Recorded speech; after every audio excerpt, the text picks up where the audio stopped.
હાલો મિત્રો, તો અમે બધા જઈએ છીએ હવે જુનાગઢ આ બધા દોસ્તારો સાથે. અમારે આજ અને કાલ 2 દિવસનો પ્રવાસ છે, એક નાઈટ છે. તો હવે આ બધા દોસ્તારો હારે મજા કરવાની છે ને ગિરનાર ચડવાનો છે. તો આજે છે ભીમ 11 અને ભીમ 11 બધાને છે રજા અને આપણે પણ છે રજા. તો હવે માલક ને હવે અમે નીકળી જઈએ છીએ બધા ભાઈબંધો સાથે. જય ગિરનારી, જય ગિરનારી.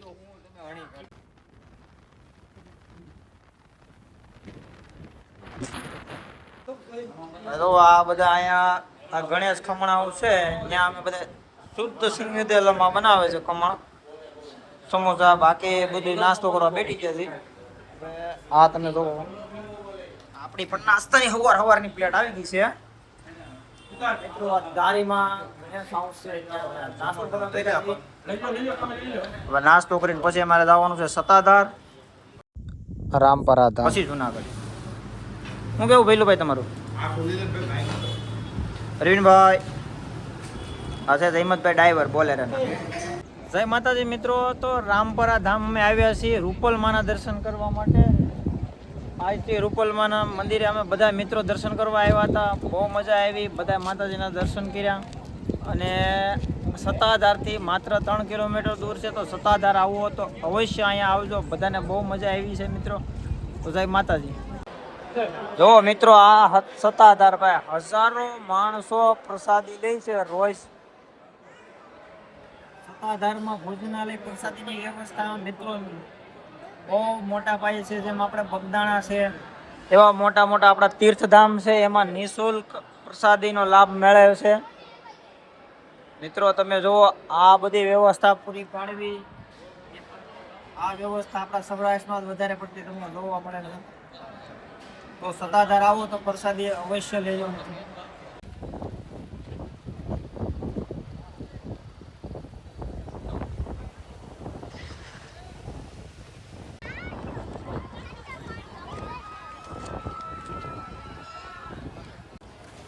મિત્રો તો હું આવી ગયો છું ભવનાથ મંદિર જુનાગઢમાં. અમે પહોંચી ગયા છીએ.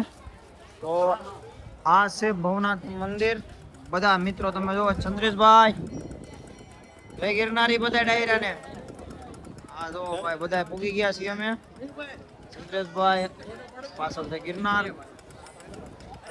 આરતી થઈ ગઈ છે પૂરી. અમે દર્શન કરવા જઈએ છીએ મિત્રો. તો ભવનાથ મંદિરમાં મહાદેવના દર્શન કરી પછી મળશું. મંદિરની અંદર આપણે એક વિડીયો નથી બનાવતો. આ જો આ મામા ડગડુગી ઉગાડે છે. તમારે પણ લેવું પણ તો આવી જુનાગઢ. આવા તમારે રમકડા લેવા હોય તો મામા ક્યાં આવવાનું છે? જુનાગઢ ભવનાથ. જુનાગઢ ભવનાથ. ખાલી 50. ખાલી 50 રૂપિયાનું ભાઈ.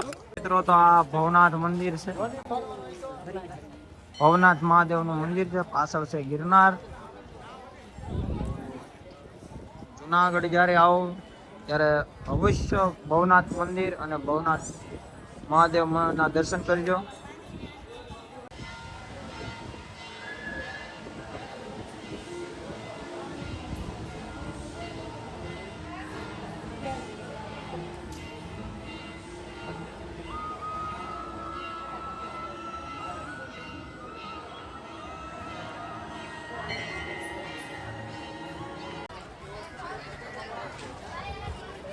મિત્રો તો ભવનાથ મહાદેવ મંદિર જે જુનાગઢમાં ભવનાથ મહાદેવ મંદિર છે, ત્યાં અમે આજે દર્શન કરવા આવ્યા હતા. દર્શન કર્યા છે મહાદેવના. તો આજ ખરેખર આમાં અંદરથી જ કંઈક અલગ જ ફિલિંગ આવે છે અને હું મારા શબ્દોમાં કહી નહીં શકું આજ તમને. તો ખરેખર તમે જ્યારે જુનાગઢ આવો અને જો ભવનાથ મંદિર અને મહાદેવના દર્શન કરો મિત્રો, તમારું મન ભટકતું હશે તો શાંત થઈ જશે. તમને અલગ જ શરીરની અંદરથી અલગ જ ઉર્જા આવશે. તો ખરેખર એકવાર તમે જરૂર દર્શન કરવા આવજો મિત્રો. તો અમે આજે ભવનાથમાં ખાઈએ છીએ દાળ બાટી. આ જો બધા મિત્રો સુરેશભાઈ, પિયુષભાઈ આવો તો ભાઈ. ચાલો ભાઈ, આગળ ચાલો ભાઈ. તો મિત્રો દાળ બાટી ભવનાથમાં ખાવાની બહુ મજા આવી ગઈ છે અને અમારે ખાવાનું ચાલુ છે. આ બધું બતાવો વિપુલભાઈ. દાળ બાટી મને બતાવી ગયો છે. દાળ બાટી મિત્રો અમે ઘણી જગ્યાએ બહુ ખાધી. અને અમુક જગ્યાએ આપણને મજા આવી, અમુક જગ્યાએ બહુ મજા આવી, એવું ઘણું બધું છું. પણ અહીંયા આપણને દાળ બાટી ખાવાની બહુ મજા આવી છે ભાઈ. તો તમે જુનાગઢમાં ભવનાથ આવો તો દાળ બાટી ખાવા અવશ્ય આવજો. અહીંના કનૈયા ઢાબા, પણ આ કનૈયા દાળ બાટી નામ છે. જય ગિરનારી મિત્રો. તો વાગી ગયા છે સવારના 5:30 વાગવા આવ્યા છે. અમે ભાઈબંધ મિત્રો સાથે ગિરનાર ચડવાનું ચાલુ કરી દીધું છે. હવે સવારમાં વહેલું જવાનું અમે બધાએ નક્કી કર્યું હતું, પણ છતાંય તે 5:30 તો વાગી ગયા છે. જુઓ મિત્રો, આ બધા ભાઈબંધો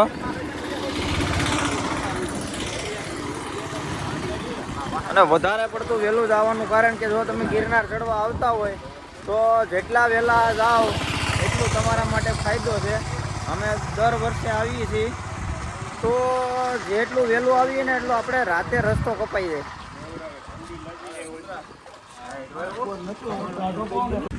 તો મિત્રો બ્લોગમાં બની રહ્યો, હું તમને ગિરનાર ઉપરની ઘણી બધી માહિતી આપી. A to Z માહિતી તો ન આપી શકું ભાઈ, પણ જેટલી બને એટલી માહિતી આપી તમને. જોવો જે આ રસ્તો ખાલી છે. વાગ્યા છે 5:30 નથી વાગ્યા, 5:30 વાગવા આવ્યા છે. બધું બંધ છે. જય વેલનાથ બાપુ મિત્રો. તો આપણે ગિરનાર ચડતા હોય અને ઘણા બધા વ્યક્તિઓને ખબર નથી હોતી કે આ જે વેલનાથ બાપુની સમાધિ છે એ કઈ જગ્યાએ છે. તો આપણે 2000 દાદર ચડીએ ત્યારે જે આ રસ્તો છે ને એક ઉપર જાય છે, પણ જે કાસો રસ્તો છે ને આ સાઈડ એ વેલનાથ બાપુની સમાધિ છે ને ત્યાં જાય છે. તમને બતાવું મિત્રો, જો આ 2 બોર્ડ આવશે, આ દુકાન છે, આ 2 બોર્ડ આવે ને ત્યાંથી એક ઉપર ગિરનાર રસ્તો જાય, અને જે અહીંયા જે કાચો રસ્તો જાય છે ને સમાધિ છે વેલનાથ બાપુની. જો તમને ઝૂમ મારું તો વ્હાઈટ કલરનું જે દેખાય છે ને ત્યાં આ રસ્તાથી આગળ છે વેલનાથ બાપુની સમાધિ. જો મિત્રો તમારે જવું હોય તો આ રસ્તો યાદ રાખો. તમારે 2000 દાદર ચડીને આ બોર્ડ આવશે. જય ગિરનારી. હાલો મિત્રો, તો અમે પૂગી ગયા છીએ. આ જો 2500 પગથિયા ચડી ગયા છીએ. પથ્થર છે મા રાણક દેવીનો, જે ગિરનાર ખબર તો અત્યારે આ પથ્થર અહીંયા આવીને અટકી ગયો તો મિત્રો. તો અમે 2500 પગથિયા ચડી ગયા ને જે પહેલી વાર ગિરનાર આવતા હોય ને એના માટે ખાસ એક નોંધ લીધા જેવી બાબત છે કે આ 2500 પગથિયા પહેલા તમે 500-700 પગથિયા ચડો તો એવું લાગશે કે બહુ ઉલટી જેવું થાય, ગભરામણ થાય એવું થાય. કેમ કે ગરમી એટલી હોય, શરીરમાંથી પરસેવો નીકળવા મળે આખા શરીરમાંથી. પણ એવું તકલીફ 2500 પગથિયા ચડશો ને તમે ત્યાં સુધી જ રહેજો. 2000 થી 2500 પગથિયા ચડશો પછી આ તમે જો ઠંડો પવન અહીંથી ચાલુ થઈ જાય અને પછી મજા જ છે. અને ગુરુ દત્તાત્રેય આવતા હવે પછી વાર પણ નહીં લાગે. ખાલી ને ખાલી તમારે પહેલી વાર આવતા હોય તો ધ્યાન એ વસ્તુનું રાખવાનું છે કે 2000 થી 2500 પગથિયા સુધી પાછું નથી જવાનું. 2500 પગથિયા ચડી જાઓ તમે, આ મા રાણક દેવીનો પથ્થર આવી જાય છે. પછી તમારે ઠંડુ વાતાવરણ અને લોકેશનની તો વાત જ પૂછવામાં, જાણે એમ લાગે કે સ્વર્ગમાં આવી ગયા હોય એવું. અહીંયાથી પછી સ્વર્ગ લાગશે તમને. અને આ બધાને પૂછી, આ અમારા પ્રભુજી, રાધે રાધે પ્રભુજી. જોવો માળા કરતા પ્રભુજી છે. મયાભાઈ, આ વિપુલભાઈ છે. વિપુલભાઈ ને પૂછો, એને 700 પગથિયા ઉલટી ચાલુ થઈ ગઈ હતી. 700 પગથિયા ઉલટી ચાલુ થઈ ગઈ હતી. પણ હવે વિપુલભાઈ, હવે તમને કેવું લાગે? હવે બહુ મજા આવે છે ભાઈ. તમને જો આવું ઉલટી જેવું થવા મળે એમ લાગે કે પાછું વળી જાવું તો એક લીંબુ શરબત અથવા તો તમારે લીંબુ સોડા પી લેવી એટલે તમને મજા આવી જાય, શરીરમાં એનર્જી આવી જાય. ખરેખર અમે દર વર્ષે આવીએ તો ઘણી વાર બધાને આવું થતું જ હોય છે. તો પછી અહીંયા તમે જે પૂગી જાઓ મા રાણક દેવીના પથ્થરે, પછી તમે ઠંડુ વાતાવરણ નો નજારો તો અલગ છે. તો હવે અમે આગળ વધીએ છીએ. જય માતાજી મિત્રો, અમે પહોંચી ગયા છીએ અંબાજી દાદર ચડીને. તો અહીંયા તમે આ વ્યૂ જુઓ, માતાજીનું મંદિર વ્યૂ. આ છે રોપવે અને આ સીડી ચડીને આવવાનું છે. તો મિત્રો, સીડી ચડીને જે આવવામાં આનંદ છે ને એ રોપવેમાં નથી ખરેખર. આવો ગિરનાર. અને આ મિત્રો વ્યૂ જોવો ખાલી તમે.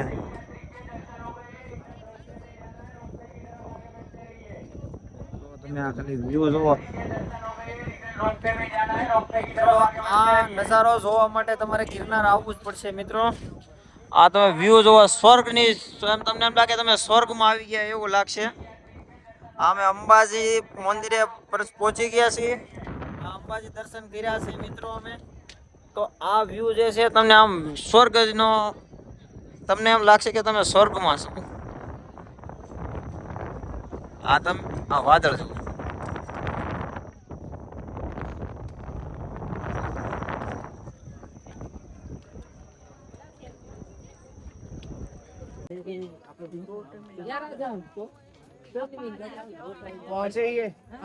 यही क्या वो मंदिर से? हाँ। देखो देखो वो कोड़म दिग्विजय मंदिर वो है डाउन चढ़ता. હેલો મિત્રો, તો હું અત્યારે પહોંચી ગયો છું કમંડળ કુંડે. અમે બધા મિત્રો જો આ ગુરુ દત્તાત્રી અને આ ગોરખનાથનો ધૂણો છે. આ કમંડળ કુંડ. હવે અહીંયા જ્યારે તમે આવો ત્યારે એક દર્શન કરવા અવશ્ય આવજો કમંડળ કુંડે. કમંડળ કુંડે મિત્રો આપણને પ્રસાદી આપે છે. પ્રસાદી આ એમ તમે વિચાર કરો કે 9,999 પગથિયા તમે ચડીને આવો તોય થાકી જાઓ. તો આ જગ્યાએ પાણી મળવું અત્યારે મુશ્કેલ હોય તો એવી જગ્યાએ તમને જમાડે છે. અને પ્રસાદી લેવા આવો તે ખાસ વાતનું ધ્યાન રાખજો કે તમારે જેટલું તમારાથી ખૂટે એટલું જ લેવાનું. કેમ કે અન્નનો બગાડ કરવો સાધુને ગમે નહીં એ વાત. એટલે ખાસ કરીને તમારે ધ્યાન એ રાખવાનું છે. અને આ જુઓ તમે નજારો.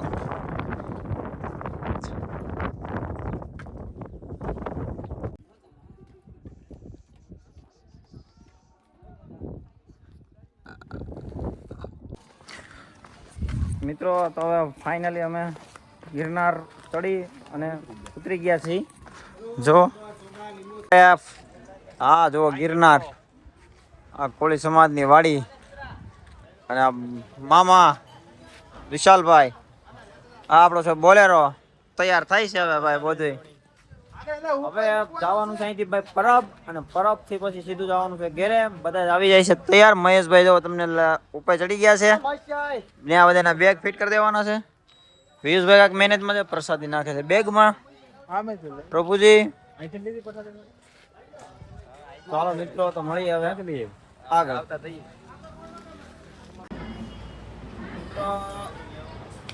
બધા નાસ્તો કરવા માટે હોલ્ડ કર્યો છે.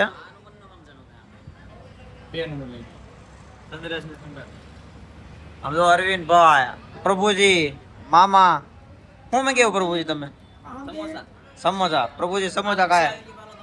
હાલો ભાઈ મારી લચ્છી નો ઓલા ભાઈ બોલાવે છે, હું જાઉં છું લચ્છી લઈ આવું છું. પહોંચી ગયા છીએ અને થાકે ગિરનારનો એટલો લાગ્યો છે. આમ જો બધા ગાટલા નાખીને હુતા. જો પરબ મંદિરનો ગેટ અત્યારે આરતી થવાની છે એટલે થઈ ગયો છે બંધ. હવે આરતી પૂરી થાય પછી આપણી ગાડીનું પાર્કિંગ એવું નથી. હા છે માર્કેટ. ફાઇનલી તો બધા આવી ગયા છે. થાકી ગયા છે હવે. હાલો ભાઈ હવે બધા થાકે એટલો લાગ્યો છે અને હવે બધા ભાગી છે ઘરે. હું પૂરી ગયા છે. જય માતાજી. બાકી